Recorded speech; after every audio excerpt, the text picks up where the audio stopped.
Alright, so I finally got my hands on one of these, well, I guess they're Serbian PAP pistols, but they're basically a Yugo Krink. At least that's what most people are talking about, so let's take a look. It's made by Zastava, or whatever, that's how you say that, and then it's in Serbia now, but you know, there is no more Yugoslavia. We've got imported by CAI, and some other junk on there, but there we go. It's got a PAP M92 PV 762 by 39. So it looked to me at first glance a lot like a Yugo Krink. So I thought, why not check it out? So we've got the parts of a Yugo Krink here. These are actually virgin parts. So in other words, no holes drilled for assembly, meaning it was never assembled into a firearm. And I figure that's about the best thing we can use to compare this PAP pistol with the old original parts, and let's see how close to being a true Krink it really is. First off, I figured a lot of people want to compare it with the Draco. I don't have a Draco, but I have a mini Draco, so let's just do a quick size comparison here. You can see that the receiver is identical basically for all practical purposes. The barrel is just a hair shorter on this mini Draco, and again, I don't have a regular Draco to compare it to, but not a big difference really. The front sight post and gas block there is just a little bit farther than the actual barrel on the mini Draco, but really this thing's kind of a Frankenstein. It's got a very unique gas system, so I just wanted to put that out there as a size comparison. So let's dig into the Krink and see how close to a real Krink it actually is. First off, they come with two of these bolt hold open mags, and you kind of saw that when I first took it out. So a typical AK mag looks like this. A Yugo bolt open is on the right, and it's all about the follower. The follower sticks up, gets in the way of the bolt basically. So you can see once it's inserted, and the bolt is carrier is brought to the rear, and I let go, it's stuck on that follower. As soon as I pull it out, the follower goes forward. And just for comparison, for all the doubters that are out there, a standard mag isn't going to do that. In addition to that magazine bolt hold open, there's also one on the safety selector. So when you bring the safety selector up, there's that gap there, and that is so that you can catch the charging handle, and when you bring down the safety, which isn't real easy, it'll slam the carrier forward. So let's see if that's original. It's a good place to start. And there's our original one. So you see that the pistol is just a little bit different.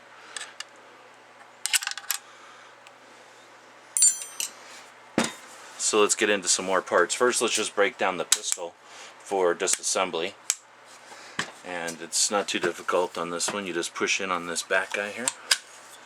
Because it's a Krink style, it's hinged here with the front sight post, so this dust cover isn't going to just fall off. Looking inside, no crazy buffers or anything. So we'll take out the spring, take out the bolt carrier and bolt, bring the dust cover down for now, and there's a little bit different takedown on these. There's a push button detent here. Now I find using the bolt carrier is the easiest way to get this off. There's a little different pin there, so basically you just need to get in here and sort of get your leverage, and then when you push down on that, it can come through. And you'll see what happens there. As you close the cover now, it's going to push that pin right back in and lock it down up front. Once you've got that kind of loose though, like I say, the bolt carrier usually ends up being a pretty good tool. Then you can take the gas tube off, and it's a little bit different of course because it's so short. We've got the lever up here to bring the collar forward.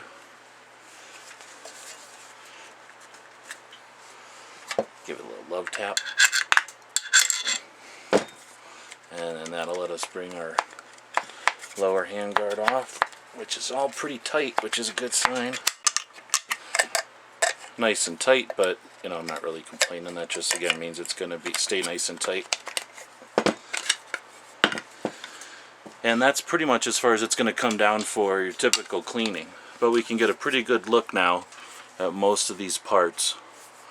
So I guess let's start up front. We've got our barrel inside there, and you can see that there's threads, and there's this kind of muzzle or thread protector that's just barely soldered on there. Let's go cut that off. Alright, well, we just need to cut this little weld off here so that the muzzle nut will come off.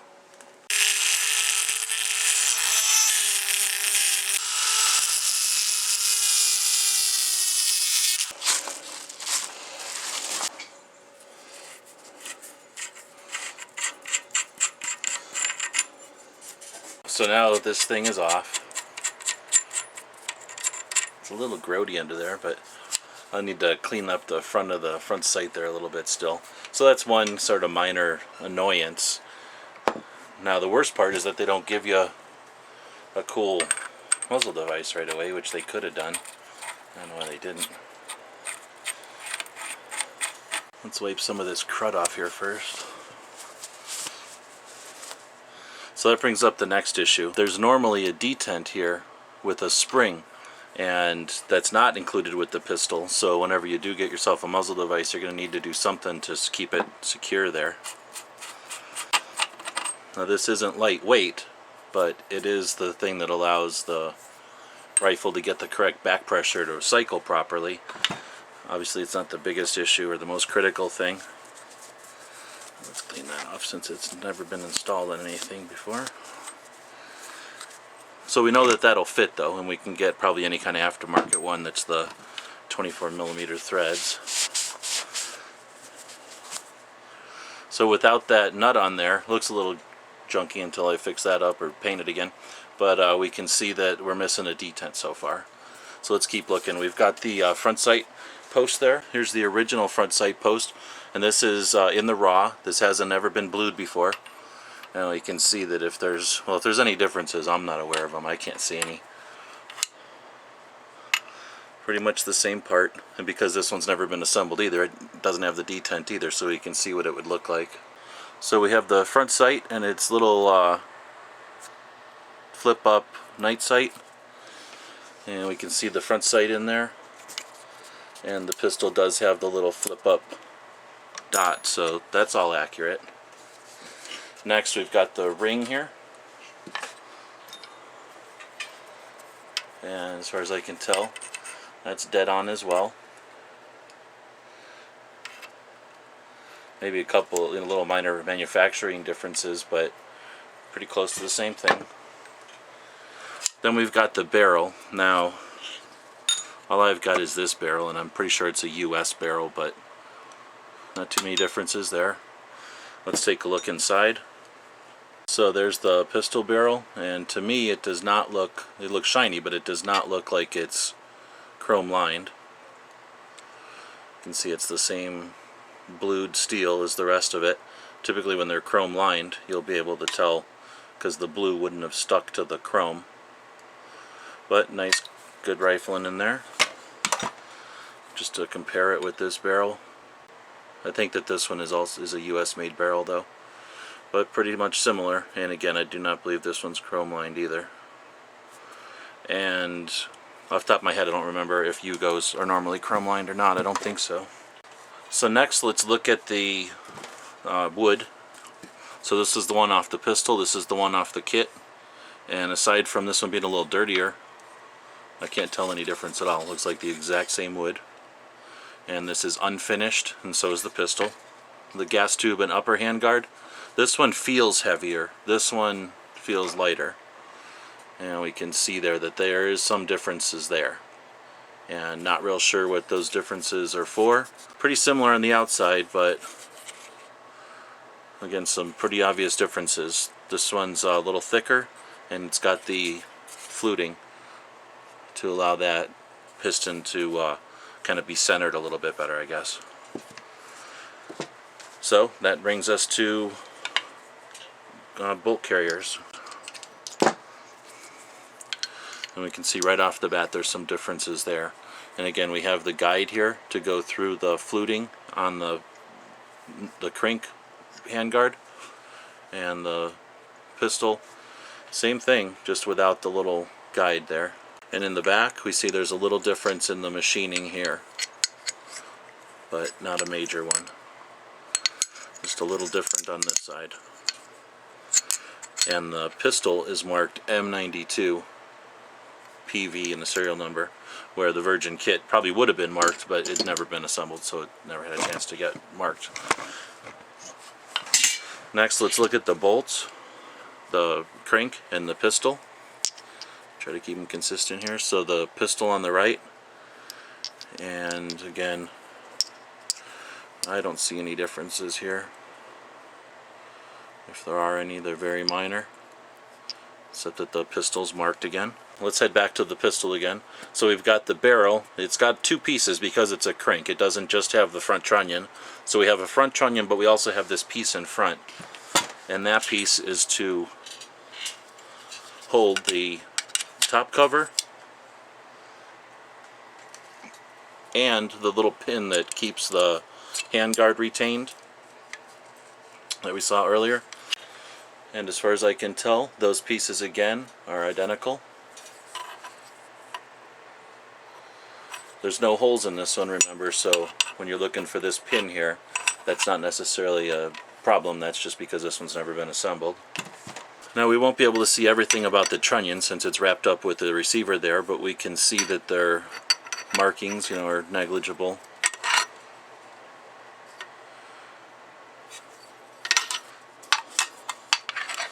And inside, again, very, very similar. If there's any differences, they're just minor machining differences. We've got the bullet guide installed, and the bullet guide is in there. So we assume this receiver is made overseas. Let's take a look at the rails. Look to be, again, exactly the same. Rail on this side. Again, if there's any differences, it's real hard to see them. Next up, we looked at the safety already. Let's look at that rear trunnion. And that'll be a little tougher to see inside the gun, of course. But we can see it back there. And we can compare it to the unused trunnion. And even down to the little notches and things, it's all correct. Now there's no hole in it, but there would be no hole in a Virgin kit either. You'd have to drill that hole depending on what type of stock you're going to put on it. So we can kind of mock it up here, and you can see there's plenty of room for the stock to do its thing. You just have to drill the holes and everything. Now, one concern we talked about in one of the chats is that if you were to do an underfolder, convert this to an SBR, you'd cover the serial number, and of course that's a no-go. However, when you're a builder, you can apply for a variance from the ATF and you can move your markings. So if you really wanted to make this an SBR, shouldn't be a problem. You should just be able to apply for a variance, marking variance, and move your serial number somewhere less obtrusive. So definitely in the running for an SBR, a true SBR build. A lot of people have thought about putting on, some other type of stock, maybe one of the US stocks or something like that. Next, let's look at the pistol grip. And because it's a pistol, it doesn't have to worry about 922R. So we get a real Yugo pistol grip. That's kind of neat. So once we pull the screw out, and we see the little lock washer there. It's the exact same screw as the kit.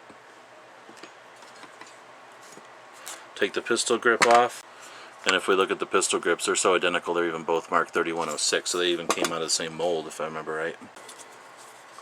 And we can see that, again, it's the same exact parts as you'd see on a normal Yugo Krink. Let's take a look at that trigger guard. Again, perfect match. One little interesting piece is, of course, it's a semi-auto, so the real Krink would have had this different safety stop. This one's got an extended safety stop, so it can't go to the semi-auto. So normally this would be your full auto selection, and then it would drop down to semi, and that's when the stop would come into play. But this one's got the extended stop, and a lot of the semi-auto builds are that way. Now one thing I'll complain about, because I hate this, is that it says safe and fire. Not only in English, but also really big. and I don't like that at all. So, you know, that's the kind of stuff that I'd much rather see removed. And honestly, if they'd get rid of all this stuff down the side, put it all in one spot down here where it's easy to ignore, that would be a lot better too. So far, real close to a Krink build. In fact, as close as you can get. Let's take a look at that dust cover next. And except for the fact that it's not attached to the rifle, again, we're looking at the same dust cover.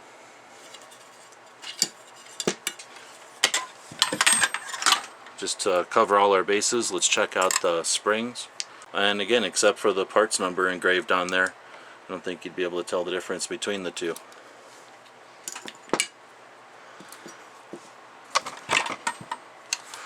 I figure there's only two other parts that we have left, and that would be the hammer and the springs. The spring, of course, is the same. The real trigger on the trigger on the pistol seems to be a double hook. And the trigger that came with my parts kit is a single hook. This is a full auto trigger though, so that could be the issue. It doesn't say TAPCO anywhere, so again, I'm assuming because it's a pistol, they didn't need to worry about 922R, so those are probably original Yugo triggers in there.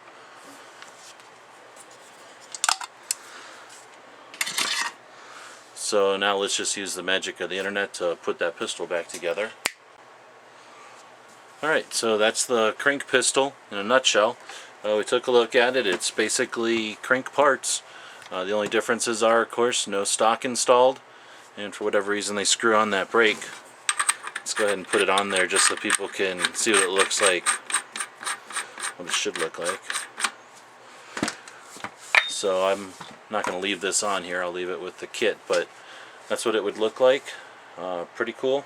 So now that we know the parts are legit, let's take a look at some of the build features that I'm looking at. And again, this is going to be kind of picky, but just as a builder, we'll take a look at some of the fit and finish on it, and you know, the workmanship, I guess. And I'm going to give this one probably a 8.5 or a 9 out of 10. It's pretty decent, but it's not 100% perfect, and I'll show you a couple of things that bug me. First off, I already mentioned the markings on the receiver that drive me nuts, and the location of the serial numbers kind of, you know, wasn't really thought out real well. But aside from that, the receiver looks like it's in pretty good shape. We have an X and a Y. It's always fun to see a Y there. For people that don't know, that's where the hole would be if it was full auto, so it's kind of cool to see them there. They're not really dented in that much, but you know, it's hard to know what a real Yugo would look like at this point. It would have been cool to have a bulged receiver, but you know, the real ones didn't even have that. And let's take a look at the main complaint with it. When you open up the gas, or when you open up the dust cover, you know, it's pretty tight, and it's tight here. You know, most of the time Krinks just kind of fall open, but it's pushing on this pin that we talked about before that pushes the the top handguard on. Right now I have the carrier and piston through there, so I can't take it off. But the thing is, I can show you the problem. That pin is very, very tight. I don't know if it'll show up on video, but when I push there, what I'm in effect doing is I'm pushing the gas tube forward, and I'm pushing the barrel down. So when I slam the dust cover down, it's pivoting on this and pushing this pin forward, and this pin is pushing the gas tube down. I don't know how good it'll show up on film, but the gas tube touches the top of the barrel there, and it's such a tight fit that it's really not going to allow it to go down far enough. It really should have been built a little differently, or something could have been ground there so that this gas tube can fit down. Because what's happening is, as this pushes this way on the ramp there, it's pushing both down and forward, and you can see here that it's pushed forward more than it should be. This gap I'd rather not see, and that's pushing on the gas block here, which is then pushing the barrel down. So I'm going to exaggerate it here, but let's take a look at those forces. This on this pivot is pushing this pin forward. This pin is hitting the ramp and pushing down and forward on the gas tube.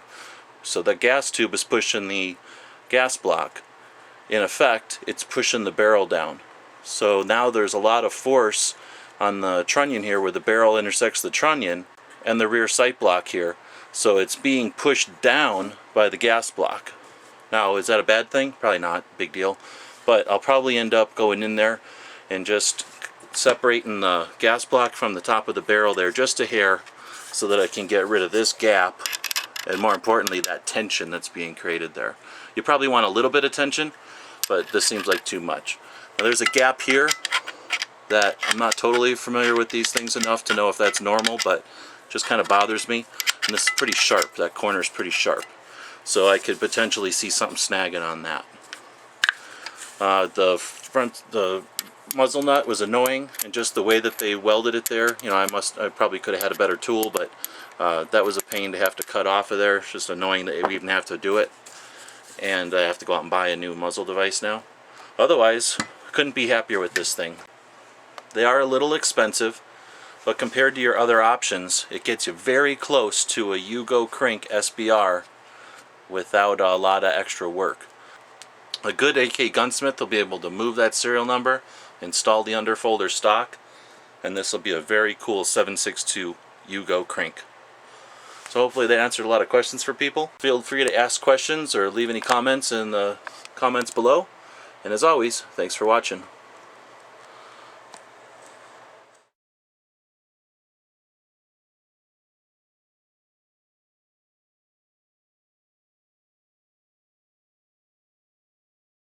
The guys and gals of gunwebsites.com encourage you to take a CCW class every year, practice at least once a month, and carry every day. Thanks for watching gunwebsites.com.